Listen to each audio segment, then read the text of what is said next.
Welcome to Killer Women with your host, best-selling author Danielle Girard. And now, Danielle's next killer woman.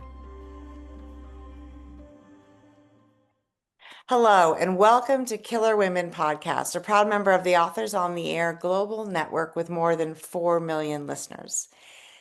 I am your host, suspense author Danielle Girard, and my guest today is Chevy Stevens. Chevy lives on Vancouver Island with her husband and daughter. When she isn't working on her next book, she's spending time with her family and their 2 dogs. Her books, including Still Missing, a New York Times bestseller and winner of the International Thriller Writers Award for Best First Novel, have been published in more than 30 countries. Welcome, Chevy. Thank you, and thank you for having me. So fun to have you. This is Chevy's first visit to the podcast, and we were It talking is. today about The Hitchhikers. So, can you tell us a little bit about your new book? In short, I used to joke that my premise line was it's a home invasion on wheels, which is basically the premise. You know, it's a couple on a vacation and they run into the wrong couple, and it's set in the 70s. So there's a little bit more of a sure, we'll pick up these teenagers and drive them where they want to go. And then it turns very bad very quickly. Yes, it does. And I was just telling Chevy before we started recording that this is the second book of hers I've read. I read just recently Dark Roads, Dark Roads. Dark Roads, which was another sort of, wonderful, lots of elements of like mothers, daughters, and in this one, some infertility too. Tell us a little about the couple because I think it's important to understand sort of where they are when they start their cross country, the main couple, their cross country trip. Sure. So again, it wasn't initially set in the 70s, but it is, then it became in the 70s. And it is a couple who are mid-marriage and they're trying to go on a vacation to, um, reconnect and heal from, they recently lost a baby. And so it's for them to reconnect over that. And I think too, what I wanted to lean into is, although it was a 70s feels like it wasn't that long ago, but then you're like, oh wow, it didn't have like it was really a long time ago. Yeah. And to know that they, back then even infertility was still not really talked about and they didn't have a lot of the treatments they do now and various things and just how much more women suffered in silence, I think back then. So this starts with the woman, sort of really trying to work through those feelings and then something momentous occurs, which is worse. But in it, she also, the journey of self as well in there. Yeah, and it's not spoiling anything to say that when the couple Tom analysis takes over the RV, Yeah. Tom is injured kind of quickly, and in some ways decapacitated, so that it is like incapacitated. I'm like, what is that? That's not Yeah. right. Decaf. Like, no, not decapitated, not decapitated, incapacitated. And it feels like Monday morning, and I swear it's like almost That's all right. so, but it's and so really it is Alice. Alice has to rise to Mhm. the occasion, and I actually kind of love. I don't know if that was part. I don't know if that was part of the way you imagine the novel, but it really does sort of force her forward in the story because, of course, Tom Yeah. is a traditional family. He's a football coach, and he's a very, physically protective of her, and yet in this instance he can't be. So she has to really do a lot of it on her own, and I sort of love that. And because it's set in the 70s, also there's very little. We didn't have cell phones. They didn't have No. there's not the CCTVs everywhere. So Hmm. they're very much depending on somebody noticing that something is not quite right, and in order to get sort of outside help. And really, in the end, Alice has to sort of make it happen on her own. Which and there's no spoilers on Killer Women, but No.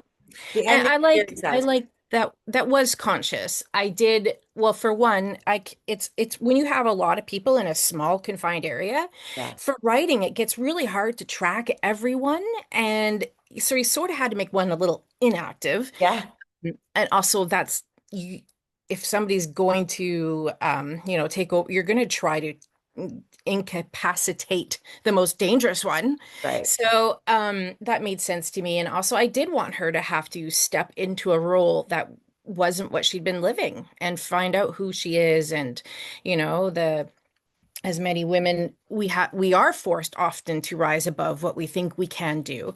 I initially had her not even being able to, not used to even driving the RV, because driving RVs, they're big, Yeah, but yeah, I had her a little too. I'm like, yeah, this is a little too wringing my hands. Oh no, what am I going to do? So I had to make her more able, but more able than she thinks she is. yeah, I yeah. I would think be she the way I would put it. surprises herself in a lot of ways, which is, Hmm. and I think also there's that sense that Alice was, I think, and of course, so many women, as you said, suffered in silence then, but we talk about it so much more now that we really are sort of like raised to be like the part of you that's, you get a certain age and you're going to become a mother. That's like your purpose, sort of. Yes. And I don't know if, men see it the same way, if they have the same experience, but I feel like for women, then if, if you choose not to have children, which, happens more and more, and obviously it's a very Hmm. valid choice, or you can't, and it's not your choice, it really does sort of, it shifts some ground underneath us, because it's sort of what we, as little kids, we are sort of taught, like, this is who you're going to be, this is what you're going Hmm. to do. And for Alice, I think it was very much at the core of who she thought she would be. So, Hmm. So she was definitely struggling with, who am I if I'm not that? yeah, And career, I think in the 70s they were in the cusp of a lot of, women really trying to be like, yo, we have thoughts and feelings and opinions and we can do stuff too. yeah, Like we were in that. And but even when I was researching this, I didn't realize it was like, I think 1974 was the first year that women were allowed to train as RCMP officers. yeah. And I'm like, what? And then when I researched, they weren't even allowed to wear pants until I think the 90s or something. Right. I was Well, like, and for also, I real? mean, and also women weren't allowed to have their own credit cards without their husband. That was Exactly. also like the late 70s. Am I right? I mean, Yes. Roe versus Wade was 73. So you can see how some of those things sort of like Yes. started to happen for women in the Yeah. And 70s. it's not, it's kind of, I think we assume that it was so long ago, but it's not that long ago, and it's still prevalent. Yeah. This is an ongoing thing. It's of course more common for women not to have children now and Yeah. different, but it's still not without censure or judgment. And Right. Women I can't do anything really without sort of a lot no, of judgment, I right? didn't have my daughter until 39. Yeah. And which was, unusual. Even it's not, but it is. And I remember a doctor, I think when I was like 35 or 34, I remember he's like, "So you're not gonna have children then?" And I was like, "Dude, like, Yeah. did I have to make that decision now? Like, is there a box I was supposed to check? Like, it just hasn't happened." But it Yeah. was like the assumption that if you haven't, you're not going to. And Right, I was right. like, And "I'm that's "35." part of it's biology, but part of it is also that the Yes. the system, and there's all this, like, I mean, I know, so you had a geriatric pregnancy, I know. Boy, right? is that a shock when you I keep getting know. referred to When that. you're It's like, ouch. yeah, as soon as you're 35, anything above 35 is a geriatric pregnancy. And, and my dad was an OB/GYN, and actually Oh, my new book deals with surrogacy, because a woman has idiopathic infertility and cannot get pregnant. right.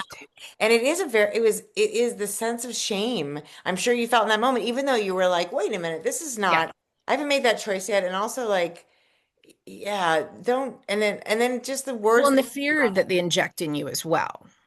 yes, Like your window is closed now. You're yes, 35, too late. It's just yeah, like almost assumed. It does get harder. I recognize that yes, physically, but it yes. was very delivered as of, if it hasn't happened for you by now, it's just not in your life. That was that. So, And on top of that, then of course we all know that our sort of psychology and our biology are very connected. So you give women mhm, that shot of fear, and then it does get harder to get pregnant, because you right. suddenly believe you can't, and then your Hmm. body's like, well, I guess we believe we can't. And that, you see that happen all the time to women too. So yeah, Right. it's really it's brutal. So I'm curious about the idea that you started this book set in a more contemporary time and went back. What was Yeah. that? Because obviously there's nowadays to get around lots of the sort of Yes. investigative stuff is hard, but Yeah. is that part of it It was or? like many decisions we make in the book. There's often something you make on the fly, and then there's other ones where there's like a few different reasons we're lining up where you were like, I gotta solve this. So I very much love nostalgia. I Yeah. love vintage Airstreams. I like old Hollywood. I like that stuff. And I just love that feeling it gives you. And so I was gonna have my character into that. and she was Yeah. going to have a vintage Airstream, and it started that way, and then I was like, boy, this is feeling really familiar, because in Dark Roads, Yeah. there's cell phones. I have to explain why and when she can't use the phone. Right. Now, I do live on an island, and there is many patches where we still don't have Yeah. cell phone, That's but sure. a lot of people don't understand. They think that internet's available everywhere Yeah. still. Or, there's in a lot of mountain ranges you can't, but you have to explain that. And that was one character. I now have four. And Yeah. are they all like throwing their cell phones out the window? Did Yeah. they all lose battery? Like it gets that, and oh my gosh, CCTV Everywhere. every corner, thank God, because it does capture a lot of Yeah. stuff Yeah. It's good for for us. authors. Yeah. It's not good For for authors, but it's great for humans. Yeah. Yeah, so there was a few things lining up, and I just wasn't, it felt familiar, and I can't remember what the deciding moment was, but I remember writing my editor and was being like, do you mind if I set, and then of course I had to pick a time, I was like Right. 1950s is a little too far back, Right. and 80s just didn't quite appeal to me. 80s was very, it's not as nostalgic to me. Maybe Yeah. it was a very pop cult. It would suit a Yeah. It was different. kind of a happier time. I mean, compared, Yeah, I think it would Vancouver. suit a different book, Yeah. Yeah. So, but not this one. I just didn't see the road trip in the 80s. I don't know. So, and then I wanted to cement it with something, and in 1976 was the Montreal Olympics. Right. So I picked 76 because it was a likely time that they Right. would be doing it. Plus, And then the other it's change, the bicentennial, which you mentioned, right? exactly. I did not know that because I'm Canadian. But Oh, okay. when I made them American, they were not American initially either. And then I decided to have them coming up from Seattle. And I was like, well, that weekend, da, da, da, da. And my friend was like, well, that was the bicentennial. And I'm like, the what now?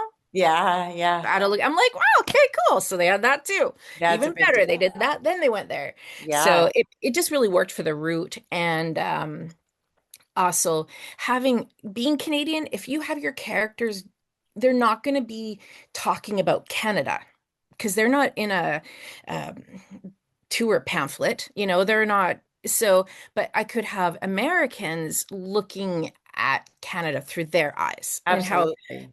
and so then I could lean into that and a little bit better than having Yeah. your own character go, boy, I sure do love these Canadian mountains. Yeah. Boy, Right. the Canadian fresh air is good, Right. So Right. Right. yeah. So, and also made them just, when you're not even in your own country, it's a whole different vibe too. Right. Right. Yeah. And even if you had a cell phone, you'd be like, who do I call? Because here we call 911 and there you Yeah. pick up SIM card, what? yeah. So, Yeah. yeah. So Yeah. just Exactly. the whole different, you feel a little bit more, and terrain, you're in mountainous, just everything's different. So, Yeah, and it is right across the border towns. I mean, there are. I mean, because I'm here in Montana, and it's a lot less populated. So all of that sort of particularly in the 70s, but even now, like right, it's not like being in Seattle or in one of no. those big cities. So it makes sense to me. They're very And I isolated. bought a 1970s, I found it on eBay, map of BC in those Oh, years. And there was highways that I know of that aren't there. I was born in the 70s. yeah, And so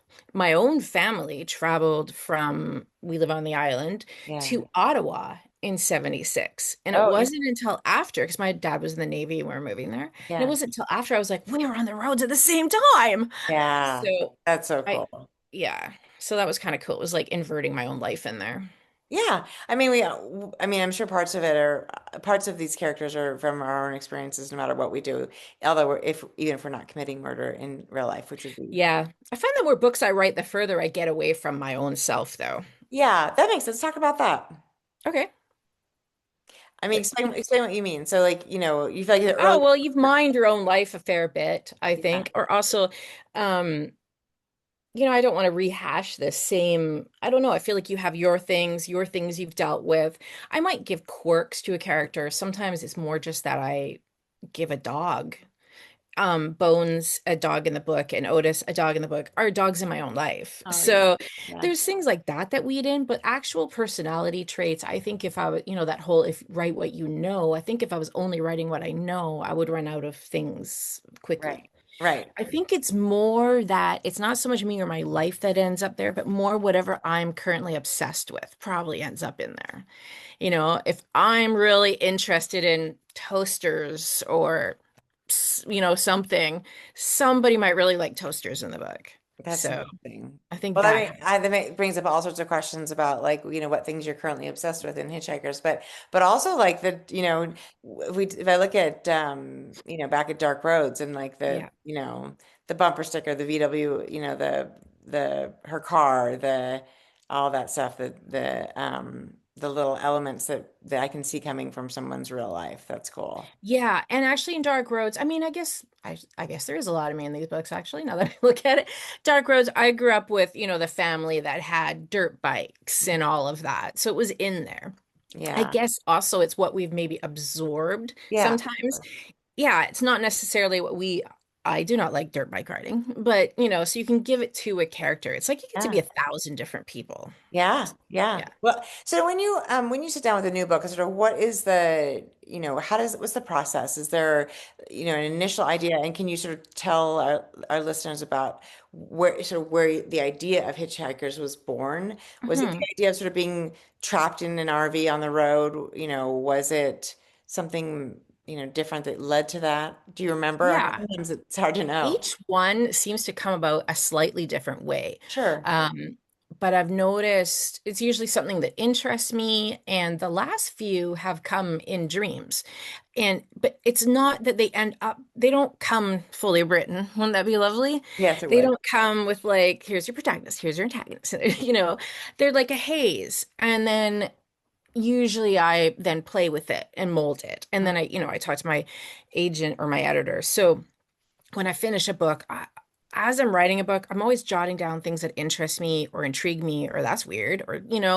And so then I'll look at what I have and I'll send her, these are some loose things I've been playing with. And she'll be like, that one sounds interesting. And I already knew because my RV one was way up at the top. Yeah. And I knew she was like, well, I like that second one. I'm like, or Do you what like could be the really good? The RV. Yeah, the So first that one one. came in a dream. It was just the image of you're on a trip and you're being overtaken and seeing someone with your husband. And I think in that dream it was like somebody walking your husband away and like that terrible feeling. And originally I had her have a child, but I didn't want to put a child in a Yeah. terrifying situation. I actually have a problem with writing about kids in scary stuff. So it evolved. It evolved from there. But initially it was a dream. And the one that I'm currently working on Yeah. was also, I think, that transition right before you're going to fall asleep and you're like really hazy. The I best. often just like to just open it up and just my mind, I feel like it's just going over our little channels and seeing little trails and just following little things. And that was how I get the kernel. That's exciting. And then and are you somebody who sort of, has the idea and sits down and sort of, works through all the details before you write? Are you discovered as you go? Both. Yeah. Um, I cannot just be a pantser because my first one was, and that took a heck of a long time because I didn't even know how to write a book. So Right, of that course. was a giant learning curve. Now I have gone the other way where you think you have the whole thing and you realize as soon as you start writing it that it sucks. So I've had to kind of I've realized I have to test the voice first Okay. because I can have this most amazing. I spent once, I think I'd watched like a James Patterson how to write thing, and his was like so down to his science. I know. I was like, I can do this, and I spent so long doing it, and then I started writing. I'm like, oh shit, this is boring. It's Well, there's boring. something about like I am this way too, and I know people do it really successfully where they outline the whole story. But for me, if I know the whole story, then what's the point of writing the book? Like Mhm. I uh, kind of go, I kind of go, I need to make sure my premise is hot. And that's really, really, really hitting me so much more after eight. Like before I might have had a conversation with my editor and we would had come up with a loose thing and she'd be like, yeah, just go for it, just do it. And then I'd be thinking about it for the next day or two and I'm like, but wait, that won't actually work. mhm, And so I think and hope that I'm getting better at knowing what has to be there or it will just fizzle. mhm. And so of course, in my genre is suspense. If there's not going to be anything scary or somebody scary, then it's just not going to work. Right, right. So I've done some like with The Hitchhikers, I wasn't plotted all the way out on that one. I kind of just did in chunks forward. I was worried I had to get them, like they're going to be in a vehicle. So I had to like make it like, how do you stretch that for a book? So Right? yeah, so there were some things, challenges with there. The one I'm currently Yeah. working on, I have worked out far more. I wouldn't say it's not scene by scene, it's not chapter by chapter. It's more just seeing all my lines and the Hmm. layers. And so when I write, I'm going to know more in my intention, but it's not worked out paragraph by paragraph by any. But that being said, I also made sure to send my editor my first two chapters. I think it was first, and I wrote it in a couple different ways. Okay. Like, if it's told from this person, it's going to be like this. If it's, and I tried it for myself too, Yeah. because who's going to narrate it, right? So Yeah. it's like, if it's told from this person, it will come out like this. If it's first person or if it's third person, it's going to be like this. So Right. I kind of did it actually. And then she's like, I like this one and this one. And I myself had already kind of noticed that if I told it from that person, it was like, eh. Okay. So, So so you I kind of have to try it on. and do you feel like have you had instances where you were like, I like it from this side and she likes it from this side and you know, Um, usually we're online. I good. do find that usually my own instincts, and which I really hate though, when you send in a book and you just could not get something right, and you know you didn't get it right, but you hoped maybe you got it right, and then they wrote back and you didn't get that right. Like, oh, Yeah. I knew I didn't get it right. Yeah. But sometimes they have the answer, so that's helpful. But in this one, she had wanted me to write one character in first, and I had preferred it in second, or Mhm. not second, third.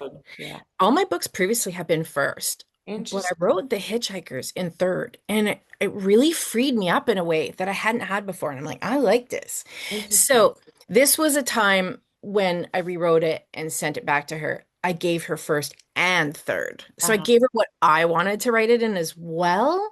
And she said, usually I can tell which one I like better, but they're whatever you feel good with, because these are both working for me. And I'm like, third it is. Yeah, that's great. I mean, it's interesting. So, I mean, do you have a sense for why it felt so different to write, third versus like why it Mhm. felt freer?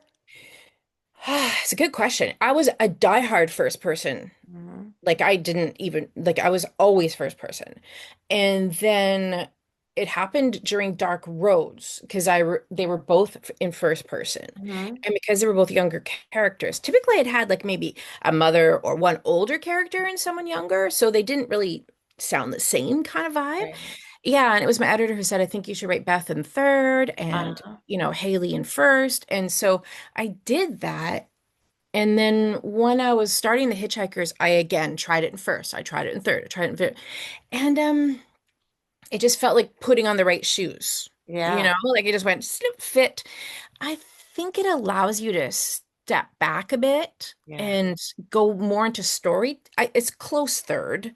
Yeah. Like Yeah. there's Yeah. people like Stephen King who can be very like they use the person's last name and it's very Thomas Bell got up that morning. Yes, right. It's much more sort of omniscient feeling third. Yeah. Yes, which is cool. I like Yeah. that I too. mean, But I don't know it's if you hard to feel the argue. emotions as intensely in that. Right. But And I actually like it's interesting that you bring up the Beth and Haley and Dark Roads because it does give us a sense that we're closer to Haley than we are to yes. Beth, which I felt like worked in that particularly in that story, right, with the way it ends up. So it makes sense to me that and that seemed like a very effective tool. You didn't you were attached to both of them. You felt like you knew them both, but then in your mind you're like, well, my allegiance in my mind Yes. was a little bit closer to Haley than it was to Beth. So Yeah.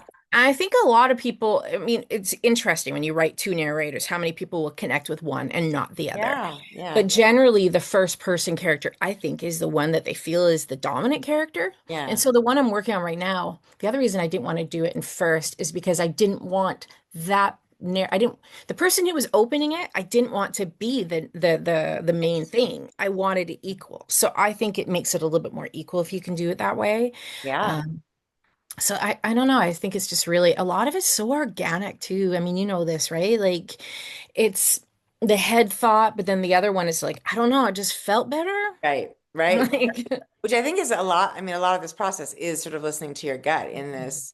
And I guess Yes. that brings me to sort of a question. We have a lot of listeners who are aspiring authors or written a book and shelved it and are trying again and that kind of thing. And I think it's always nice to hear, like, what advice, Chevy, would you give to your sort of your brand new writer self before you published a book that something you've learned along the way that you wish you'd sort of known or accepted more easily back then? Well, I'm glad I didn't know how bad I was when I first started. That's I'm fair. glad that I was We all very we on a all wing got and a, about we all feel that way for sure. yeah, right? Like I'm like I can't tell you how I thought to my agent, why did you like seriously? Like did you actually read it? Because like like it was a mess. But they see things Yeah, that they you have don't. to. I mean, they have to be able to see the Yeah, thing voice, way about style, every book I've something. ever turned Yeah. in. I'm like, oh, Yeah. So if I think the ongoing thing that I don't know if I see anybody go to is being open to learning that you don't know shit. mhm. Like being open to getting now learning to evaluate feedback is a whole other ballgame. Because Yeah, if you don't have a strong sense of self, right, you could be like a ping pong ball, right. like, and it's gonna suck. But I see a lot of people who get locked into a vision and they're not willing to learn or to grow or to, I've tossed books. Yeah, yeah. Sometimes you just have to. It's And but it's and it true. sucks. Hmm. Like you're 2 years into trying to make this thing do what it was supposed to do. And I've had my editor go, well, maybe we can come back at it this way. And I've been like, mm-mm, it's done. Yeah, Like that one, done. yeah, And so I think you have to be willing to let go. yeah. You have to, it really learning your own voice is a challenge. And I don't know if I could have an advice of how to get to that because Right. there's people who also really, really, really think they're amazing. And, like you see some singers on like they're convinced and you go, so I don't know. There's a little bit, I guess, get feedback from multiple people, right? But Right. And who um, you get feedback, I think, from matters too. I mean, it's nice to have your mother say how much she loves your book, which yeah, we all need that person too. But also, right, the person who can be honest. But then I think you can get honest feedback that's not good too. So it is a little bit tricky, right? it's very finding a critique partner who doesn't suck the wind right out of your sails is really hard. Yeah. And it's interesting how from I have a critique partner, Carla Buckley, she's an author. And it's interesting how she can say something and we just get it to like, okay, but why did it feel that way? Was it this or was it this? And like Yeah. it doesn't offend me. For Right. some reason, when she gives me feedback, I just go, oh, okay, yeah.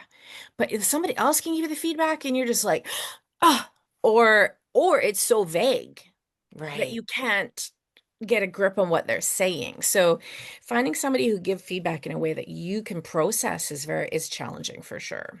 And So once you it's find that finding your person, people. yeah, finding your people is sort of Yeah. a golden experience. I agree with you. Hmm. Can you tell us a little bit? I love the idea of that you're working in the middle of something new. Can you tell Yeah. us a little bit? I don't want to ever spoil Yeah. it. No, it's Really. okay. This one is different for me because I was running out of like I was thinking, well, I've done abductions, I've done 1 year, 8 books in, you've had bad dads, you've done a lot of bad stuff.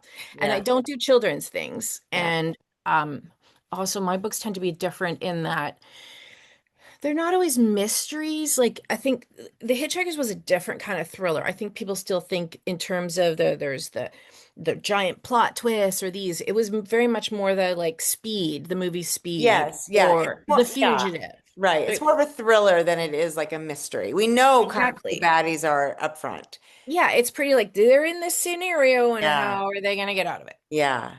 There was no somebody hired a hitman on the corner and that's how reason behind the whole thing. Right, It's right, right. right. Like it was more organic that way.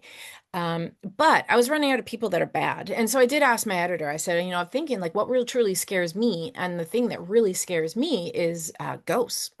Yeah, So I was like, can I dip into that? And she yeah, was like, yeah, sure, but within parameters. Because I did pitch. I'm like, okay, so I see death. And she's like, yeah, let's. yeah, I'm like, fine, one dead person. yeah. So, there's still lying. So that's fun because now I have a narrator with a different experience. And then figuring out who's going to tell the rules of this ghost.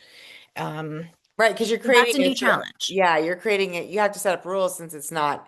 it's we're not used to living in that world. That is not the Exactly. rules of that And what aren't. can ghosts do? And well, there's ghosts in, modern fantasy books can do a whole lot more in what we think ghosts can do. And so it's Right, like, where was that line? And I think for me as a writer, and I'm sure you find this too, it's like I'm writing a story that I hope entertains people, right, of course, right, but I'm also writing something that I have to find really interesting and challenging. right. For me, it's like I always want to step up my game, like always.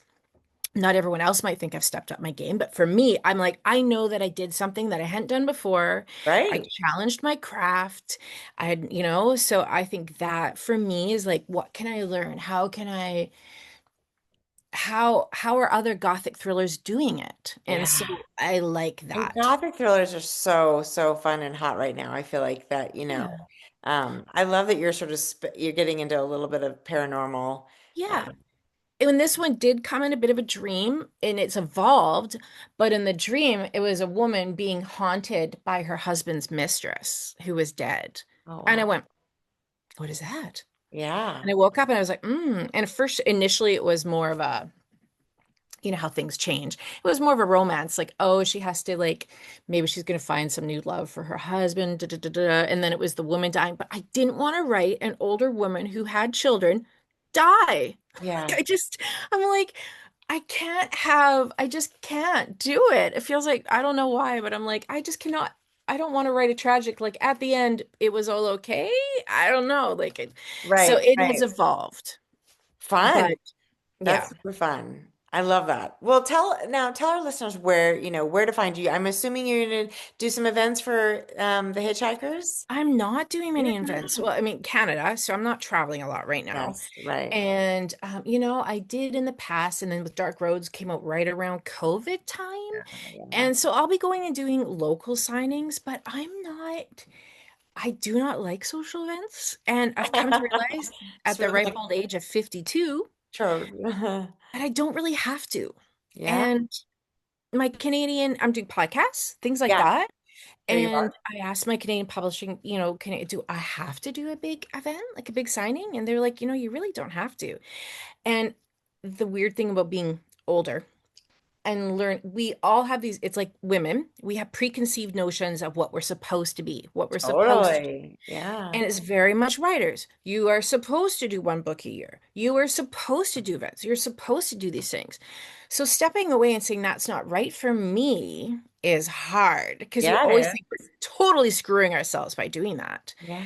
But Good for you. I'm trying. Hmm? Finding your voice and setting your boundaries. I mean, Yeah. that's part of this world. It's really Because hard to do. I've done events and they're fine. I mean, I know that they're important to your readers. And so I feel bad not doing one because I know they are. But I also know that I have at least 2 weeks of anxiety before it. Yeah, fair. Fair. And it messes your whole life up. Yeah. Not the event, but the anxiety. Yeah. When you're living in that space, everything just kind of goes sideways. And it's kind of like cost benefit is Yeah. like, And your readers, is that, I mean, I'm assuming, if your readers, do they reach out to you sometimes through social media or your website and they can find signed copies of your yeah, so I'm going to be well, signing books at my local stores up and down the island. I'm going to Vancouver, which is where the Canadian distributors are for St. yeah. Martin's Press, and I'll sign their stock and I will make sure. And then I always post their signed stock here. And Sure. again, being up here, not in the US, it's harder to get things to Yeah. people. Yeah. But there's a couple stores that are willing, if somebody sends the postage and pays, they will ship it to them. And Yes. I'll go in and they'll say, Billie Jean wants Yeah. this one to her Right. mother. And I will do that. And I will absolutely do that. And I do that for, local people and stuff. No problem, for sure. Yeah. Yeah. I mean, I think readers are just looking for ways to connect to us. So actually the podcast and Yes. this gives Yeah. you an opportunity to talk to your readers on a much Yeah. broader, And I've done audio things. I've had people say, could you send a card for someone's birthday? And I'll say, would you like me to record a message? yeah. And I will, it's like a cameo, but no visual. Yeah. Um, but I've done that for people. I've sent Yeah. just audio recordings and I I mean, think that, I think offering yourself in all the ways that feel comfortable yeah. without, moving into the ways that do not feel comfortable is really smart. And like you said, we're in our 50s. There's no, Mhm. the rules just they can't be the same anymore. We can't have to do. No, and it's not like I always feel like it's not because there's not like some sense of greatness in me that's like, oh, I don't want to go. It's nah, man, I don't want to be stressed for a week and have anxiety and be short with my daughter. And I just for it's that. And it's like, Sure. there's things we have to push ourselves through, and then there's some things that maybe we just don't. And Right. it was a weird feeling. It's like, can I just do this? Can I really Can I get not away with this? Yeah, we're can I not. really do We're this? we need more of that. I think women we need more of the Well, I like. see like Taylor Swift and people like that. My God, if they don't sign one autograph, people are furious at I them. know, I Or know. Chapel Roan, and I get that, and it's a hard thing. It's a hard thing because you want to be able to, like you said, for your fans. So I Yeah, think, like you said, you can do what you can do for them. I do try to make it so that they can get signed books and things like that. And yeah. so, And mostly what they should want from us, I hope, is the next really good book, which we right? would do a better job of if we if you don't make us go out into public. Yeah. If I'm not like an anxious mess a week or two beforehand. Yeah, it'll be my That was 2 weeks worth of writing you guys missed. exactly, exactly. It'll be more productive and I'll have the next book. Yeah. Well, it's super fun. Well, so tell if you have a website or I know you're on Instagram, tell listeners where to find you. Yeah, I'm on Instagram, Facebook. I'm probably more on Facebook. Maybe that's a generational thing. I do love TikTok, but I haven't found my niche in TikTok yet. I haven't found So yeah, I mean, some people are brilliant at it. Geneva Rose, brilliant I at know. it. I love her. She's also 20. I mean, she's in her 30s, right? She's Right. a wee young one, but yes, she is Yeah, amazing. I'm not, I think I'm more of a private person. Like I'm shy. I don't, well, I mean, like I'm always call myself a friendly introvert Yeah, I'm because an one-on-one extrovert. I can Introvert. talk. Yeah. But for me to expend energy even in one video, I'm done. That was my thing of the day. Yeah, So, it's so true. And you ugh, want me to also write a book at the same time? That's impossible. Yeah. right? I'm I waiting for feel my it. daughter to get old enough. She's almost 13. She's I'm going to be like, able to help. girl, Yeah, she's going you are going to be my social media person. to. She I is. am raising you for this. This You is why you're were allowed to born for watch this purpose. TikTok. Yeah, This is exactly. research for you.